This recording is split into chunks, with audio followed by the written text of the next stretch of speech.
like the way I whip it up, I need another wrist. Look like the way I dip it down, I need another beat.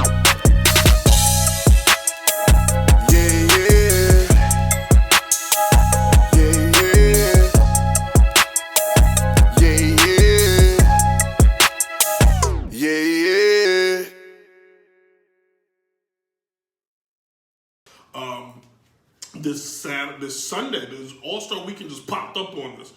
Where did it come from? So I've been looking, like, cause I was like, all right, what's the All-Star game?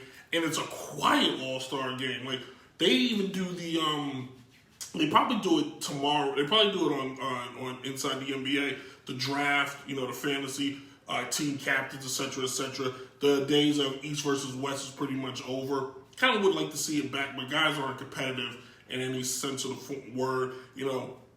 The days of, playing for pride and respect is over. Those matchups where you got to see, because I gotta keep it relevant. Kobe wanted to play Michael one-on-one in the All-Star game and show who was better, who was the better of the two. Shaq wanted to come in the All-Star game and dominate all the big men to show who was better. The All-Star game always was fun. You always could look for fun, but it was always that one guy or two guys that was like, yo, let's turn this up a notch, especially in the fourth quarter. The All-Star game in the last few years has become a joke. It's almost pointless at this point. Today's NBA player, I'm not going to get on my soapbox and let it rock, but today's NBA player who makes more wants to play less. It's the strangest thing I've ever seen, but, I think there's nothing you can do to spice up the All-Star game. There's nothing you can do. Because, guys are playing for bigger stuff. They're playing for championships, even though realistically maybe 4 teams have a chance, but everybody's got an opportunity when like half the league gets into the playoffs. So before the show, I was trying to figure out, let's have some fun. Let's do the what if, all right? Sports is all about what if. Sports is always about comparing this one to that one. Sports is always who's better, because that's what sports is. It's competition. So in the what's the word I'm looking for? in the realm of competition, in the spirit, that was it. In the spirit of competition, let us imagine. So let's imagine we can put together the ultimate All-Star game. And we do it in the concept they got it today. So we would have 2 of the most potent, 2 of the most polarizing players in the history of this game. This year will be the 70th All-Star game. No question. Who will be the 2 top vote getters? I'll stop you from trying to guess. Michael Jeffrey Jordan, LeBron James. I don't know LeBron's middle name. Does he have one? Is it King? Maybe it's King. Anyway, LeBron James, all right? No question, these are the 2 guys that the sport has been, stands on the shoulders of. Now, there's no disrespect to Bill, there's no disrespect to Magic and Bird, who took the league and threw it into the stratosphere of being an entertainment. There's no disrespect to Dr. J, none of those guys. But you be a fool or under a rock to think that Michael Jordan and LeBron James are the 2 athletes, the 2 players that will forever be linked as whose league is it really? That's a conversation for another day. It's a conversation I've had multiple times, multiple different shows, multiple different platforms. Not going to have it today. We're just going to talk All-Star, all right? So, how did I put together this team, this ultimate team of 12? I tell you what, I did it fast and it wasn't easy. It went off the gut. I tried to do it I tried to balance it as best as I could. I also tried to do it as realistic as I could. Guys who would, I think Jordan would want to draft. Guys I think LeBron would want to draft. So, I don't have a coin. Crap. Oh, I do have a coin. Do I? I'm going to do a coin flip to see who gets first pick. Forget it. First pick goes to LeBron because he has less championships. So I would say LeBron James would probably take Kevin. I say LeBron James's team would consist of LeBron, Isaiah Thomas, because LeBron is a student of the game, Isaiah Thomas, Kevin Durant, and then this is where I start having issues. So I'm just going to call out LeBron's whole team. You put together who's a starter, who's not. But I think LeBron James, Isaiah Thomas, Tim Duncan, Kevin Durant, Shaquille O'Neal, and then I think for some reason Bill Russell ends up on that team, Jason Kidd, Chris Paul, Scottie Pippen, Steph Curry, Oscar Robertson, D. Wade. You're like, well, no Anthony Davis? I don't think Anthony's got enough in the repertoire to be on this list. There's a lot of guys I don't think could be. James Harden was a hit or miss for me. I went with Curry and I went with Wade over Harden. I think rings hold more weight than individual accolades because what you do to your team is what matters. It's a team sport. If it was an individual sport, if the NBA was a one-on-one league, James Harden would be a 9-time champion or winning. Another conversation. Now, Jordan's team would be MJ, Magic, Kobe, Kareem, Dr. J, Allen Iverson, Russell Westbrook, Charles Barkley, Jerry West, Wilt Chamberlain, Larry Bird, and Giannis Antetokounmpo. Now you're like, well, Brent, you just left out the 90s. I think, like, I could have went with Gary. I could have went with Karl Malone. But I think if fans had the vote, I don't think they vote those guys in. Like, I love Patrick Ewing. I don't see him getting voted in. I don't see Ray. Vince Carter was my maybe. I was going to either go with Vince. I mean, you can throw anybody out, but you really take that team. You take those teams, and now you just because all right. It's my show. Let me be frank with you. My starting lineup for Jordan was Mike, Magic, Kobe, Kareem, and Dr. J. That's the starting lineup. LeBron's was LeBron, Isaiah, Duncan, KD, and Shaq. Shaq is a known for a beat. Shaq would probably want to play more for LeBron. Kareem probably would want to play more for Michael. Doctor, the same thing. Magic too. You know what I'm saying? Even though I can see like there's no point in Magic being on LeBron's team because Magic and LeBron are the same player. The only difference is LeBron's a better scorer than Magic, even though I think if Magic wanted to score, he could, because he only dropped 41, 10, and 9 in the Game 7 of his rookie year of the NBA Finals. He's proven that he can score.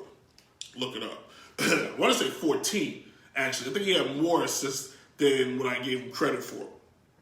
And then you got, I think AI is playing on Team Mike.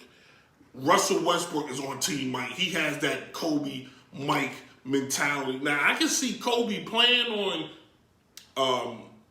I can see Kobe easily playing on LeBron's team, but I can see also KD being a better fit with LeBron than Kobe because I don't see Kobe letting guys take off plays. He's going to want to win this game. I can see that. You got to give respect to guys in the past. Jerry West is the logo. Why would you not want to see? You got to see if Jerry West can hold his own against guys like Chris Paul, Scottie Pippen, Steph Curry, And then you throw that out there. Steph Curry doesn't even have to, all he has to do is really just spot up and shoot. Find his spot on the court, let that thing go. He ain't even got to do what he does in a regular game, and he's still capable of doing it. You got D Wade. I think Isaiah, it's clear Isaiah's going to be on Team LeBron because Isaiah and Michael Jordan's relationship, if you watch the documentary where Michael laughs in his face pretty much on the iPad, it's clear what side that's on. Oscar Robertson recently just came out and was like, LeBron's better. I think Oscar's just petty. Scottie Pippen, another one. Jordan over Scottie too kind of has that LeBron over Jordan kind of thing. So I think, how about that? Jordan on one side of the court, Scottie on the other, and it's like now we got the matchup, even though we probably know Jordan used to bust him up in practice, clearly.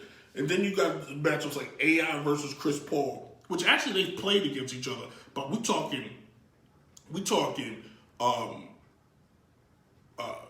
AI in his prime, 1996 to 2004 Allen Iverson, when he gave like 60 and not even blink of an eye. You got people sleep on Charles Barkley, but imagine Kevin Durant trying to cover Charles Barkley and then Charles trying to cover KD. Like, now you really get the dump. Charles is going to put up a shutout. Like, because Charles Barkley from 86 to 94 was a beast. He was Zion with better dribble. Like, honestly, he was Zion with a better dribble and a better jump shot. And the guy maybe only 6'3". Like, that's how much of a monster he was. And then you got the underdog, the guy everybody's going to sleep on, in Larry Bird. Because Larry, you go back and watch his highlights, Larry's going to do work. In fact, everybody think Larry's going to want to just... You know the vibes, man. It's DjChase, Downright Sports. Shout out to the hottest sports podcast. Shout out to my guy, Brent Reid. You know the vibes, man. You see it in front of the Superdome. You feel me? Every Thursday nights, 8 p.m. to 9 p.m. on Dynasty Radio, Kim Dynasty. You know the vibes, Downright Sports, the hottest sports podcast out. Let's go. I want to get in the post and bang a little bit. So, you take these teams, you do what you want. I think I'm going to play 2K tonight and put together these two teams and see who's going to come out on top. I just do a game simulation to see how this wins and works out. So, I think it's fun, you know. Go home and try it, everybody. On Facebook yesterday, I saw that they put together a list, either Facebook or ESPN. It was on Facebook, so I saw it. Players in today's NBA who could score 80, guys who are currently playing. So the list was Curry, James Harden, Kevin Durant, and I want to say Devin Booker was the other guy. Devin Booker, who plays for the Suns. I don't know if any of those guys can put up 81. And I want to know when 81 became the milestone. Yesterday, we just celebrated the anniversary of Wilt Chamberlain scoring 100. We got to get back to, like, whatever it is, that's the level. Like, this mediocrity, like, because we didn't either see it or it wasn't on Facebook or Snapchat or Instagram, doesn't mean it didn't exist. You get what I'm saying? Like, let's stop that. Wilt Chamberlain is the threshold. He scored 100. Kobe is second. Yes, he's the second most of all time, but he's second. So let's not get it twisted, because you gotta read between the lines when ESPN be trying to pull this stuff. They always trying to see who is best at, like, who can break this person's record when that person doesn't even hold the record. They have a record, but they don't hold the record. Like, enough's enough. Like, give the past its respect when it's time. Like, I don't understand. It just makes zero sense to me. And then they look for unrealistic reasons to dispute why the real record isn't a real record. Kobe played Toronto and dropped 8. Toronto was trash. Jalen Rose was guarding him. Jalen Rose. Yes. Part of the Fab Five, monster. Part of the NBA, best, a 7th man off the bench. Why did he start? Because it was Toronto. And they didn't have anybody. Vince Carter, gone. Tracy, gone. Chris Bosh, was he there? Did it matter? No. Because Kobe still dropped 80 on Toronto. Yeah, Brent, Toronto just won a championship. Yeah, because they borrowed a player, waited till LeBron went west like Feifel, and they got lucky because the rest of the East was trash. Now look at them. The Knicks is better than them. Don't give me the fact that Kobe dropped in the modern era. Wilt Chamberlain dropped 100's 100. I don't give a damn what era it is. 100's 100. Well, Wilt was the biggest person on the court. 100's 100. Stop it. Enough. All right? Can some of these guys today score 80? Sure they can. But I'm not going to... I can't even believe I was going to even consider this nonsense. Who's a player that can score 100 in today's NBA? There's only one. It's two. It's two guys I think that can score, really, if they just decided to be completely selfish and just, like, give me the ball. It doesn't matter if we win tonight, but I can score 100. James Harden can do it, I think, in his sleep. And I'm not even a James Harden fan. I think he do it in his sleep. I'm going to put 3 people on the list. I think James Harden can do it. I think Kevin Durant can do it. And I think the Greek Freak can do it. Why? Because the Greek Freak can get to the basket with ease. Cause I think LeBron should have did it, because I think LeBron could have did it when he was younger. I think like 30-year-old LeBron James could have easily put up 100 points. There used to be LeBron used to go to the basket because nobody stopped him. Like, nobody could guard him going. He was a freight train. What is LeBron? 250, 260, 6'9", runs like a running back.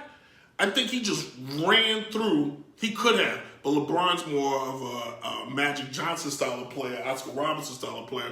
Let me get the other guys involved. But if anybody in today that's hooping right now, James Harden, Kevin Durant, Greek Freak could put up 100. Not 81. That's not the milestone. All right?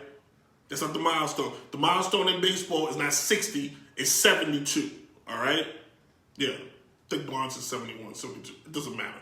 70 plus is the threshold, all right? Stop it. Enough. Anyway.